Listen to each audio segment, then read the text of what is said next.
La plus grande tristesse de la vie d'Anne-Claire Coudray fut la période où elle dut affronter des traumatismes psychologiques liés à des relations ratées avant de rencontrer Nicolas Vix, son mari actuel. Dans une interview accordée à Téléstar en 2020, elle révélait que des échecs émotionnels passés l'avaient laissée dans un état de crise, au point de devoir recourir à une psychothérapie pour guérir. Ses relations, souvent perturbées par son emploi du temps exigeant de correspondante de guerre, ont laissé de profondes cicatrices. Elle a raconté un jour qu'un jour, après la fin d'une relation sérieuse, elle s'était assise seule dans son appartement parisien, serrant dans ses bras de vieilles lettres et pleurant toute la nuit, avec le sentiment d'avoir perdu la chance de fonder une famille stable.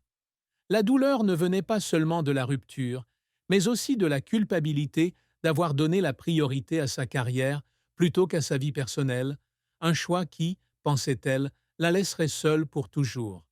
Cette tristesse est devenue encore plus profonde lorsqu'elle a dû faire face à la pression des médias et du public.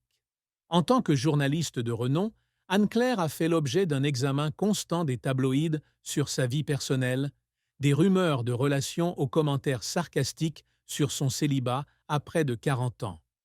Un article a suggéré un jour qu'elle était trop exigeante et qu'elle ne trouverait jamais le bonheur, la laissant en larmes, se sentant incomprise.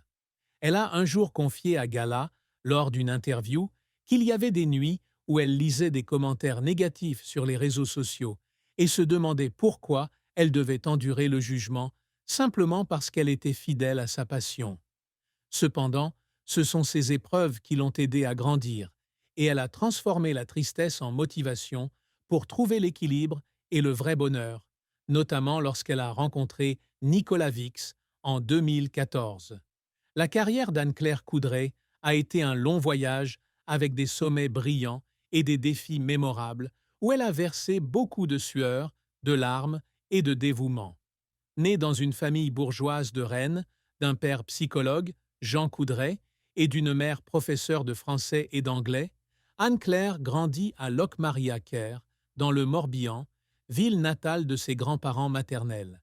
Dès son plus jeune âge, elle fait preuve d'intelligence et d'amour pour l'apprentissage, fréquentant l'école catholique Saint-François-Xavier de Vannes avant d'entrer en classe préparatoire littéraire, Hippocagne et Cagne, au lycée Guisteau de Nantes. Diplômée d'une licence et d'un master d'histoire à l'université de Rennes 2, elle étudie à l'École supérieure de journalisme de Lille, dont elle sort diplômée en 2000. Ses premiers pas dans la carrière se font à l'agence de presse Internep à Lille, où elle réalise des reportages pour TF1 et Art Info, et travaille également pour France 3. En 2000, elle rejoint TF1 au bureau de Lille, débutant son parcours journalistique par des reportages sur la société et la culture. En 2004, elle revient à Paris et travaille à la direction de l'information de TF1, où elle couvre des événements majeurs tels que les Jeux olympiques de Pékin en 2008, la visite du pape Benoît XVI en France en 2008 et l'élection présidentielle américaine la même année. Ses succès l'ont aidée à affirmer son talent, mais non sans défi. Elle a déclaré un jour que lorsqu'elle a rejoint TF1, elle était constamment inquiète de ne pas être à la hauteur des attentes.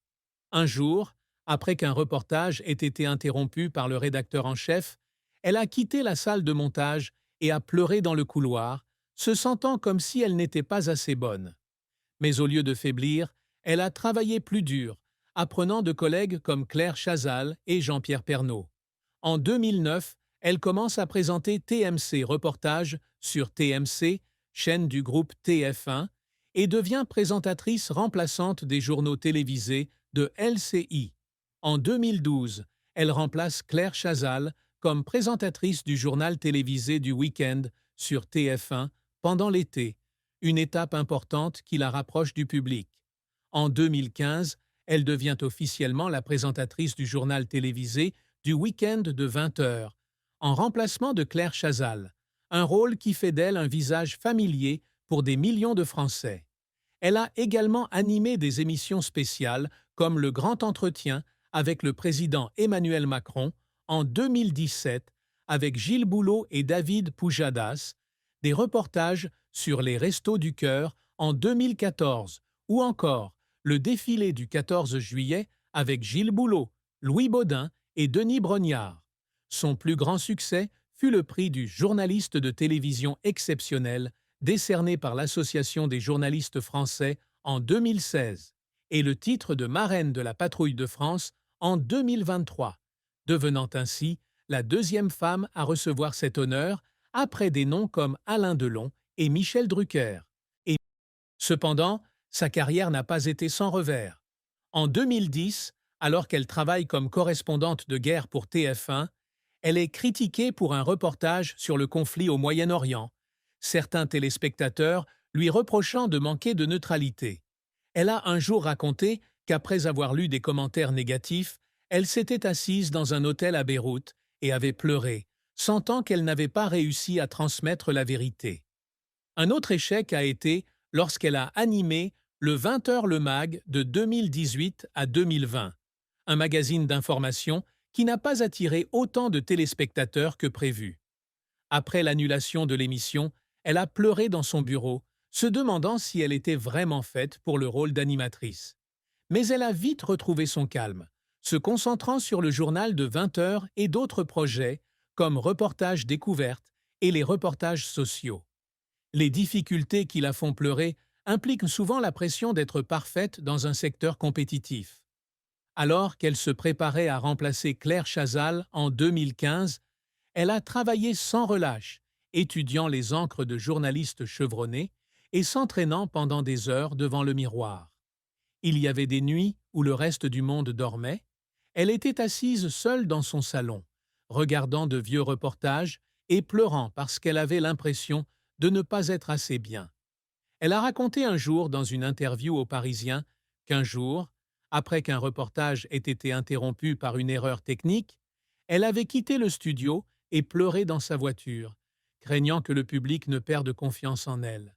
Mais le soutien de ses collègues et du public l'a aidée à surmonter cette épreuve et elle a continué à affirmer sa position comme l'une des journalistes les plus remarquables de France. Une fin triste dans la vie d'Anne-Claire Coudray fut la mort de son grand-père, qu'elle respectait beaucoup et considérait comme une grande source d'inspiration dans la vie.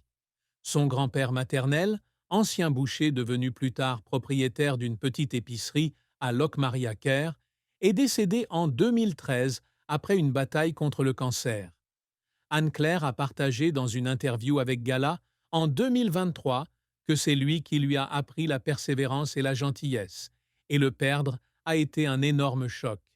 Durant ces derniers jours, elle revenait régulièrement à Locmaria-Caire pour être à ses côtés, lui tenant la main et lui racontant ses souvenirs d'enfance, lorsqu'il l'emmenait pêcher dans le golfe du Morbihan.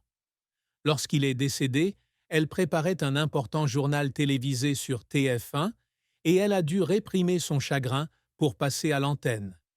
Après la diffusion, elle est retournée dans sa loge, a verrouillé la porte et a pleuré seule, ayant l'impression qu'une partie de son enfance avait disparu à jamais.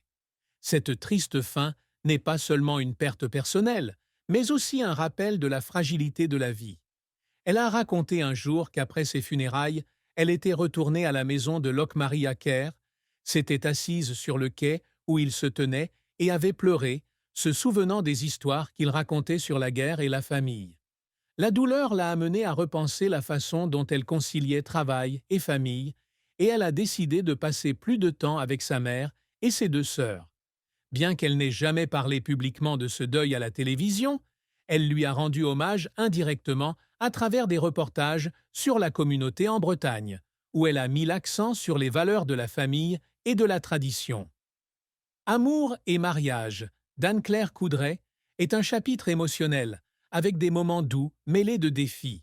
Elle rencontre Nicolas Vix, entrepreneur à succès et fondateur de WePlay, en 2014 lors d'un événement à Paris. Nicolas, né le 10 mai 1967 à Dijon, a 10 ans de plus qu'elle et a travaillé pour Procter & Gamble et Adidas avant de fonder WePlay, une entreprise qui produit des vêtements et accessoires de sport pour des clubs comme le Paris Saint-Germain et l'Olympique de Marseille. La maturité et le style de vie réservé de Nicolas impressionnent Anne-Claire, et ils construisent rapidement une relation basée sur le respect et la compréhension. En 2015, ils ont accueilli leur fille Amalia, née le 16 juillet, et se sont mariés lors d'une cérémonie privée en 2015, bien qu'Anne-Claire ait rarement rendu public les détails du mariage. Son mariage a été décrit par elle comme un équilibre parfait dans une interview avec Gala en 2024. Elle aimait que Nicolas ne travaille pas dans les médias, car cela lui permettait de faire une pause dans le monde stressant du journalisme à son retour chez elle. Ils apparaissent régulièrement ensemble lors d'événements sportifs, comme le match du PSG contre le Real Madrid au Parc des Princes en 2015 ou Roland-Garros en 2017, démontrant leur lien commun et leur passion pour le sport. Anne-Claire a déclaré que Nicolas, surnommé Monsieur Michu pour ses commentaires directs sur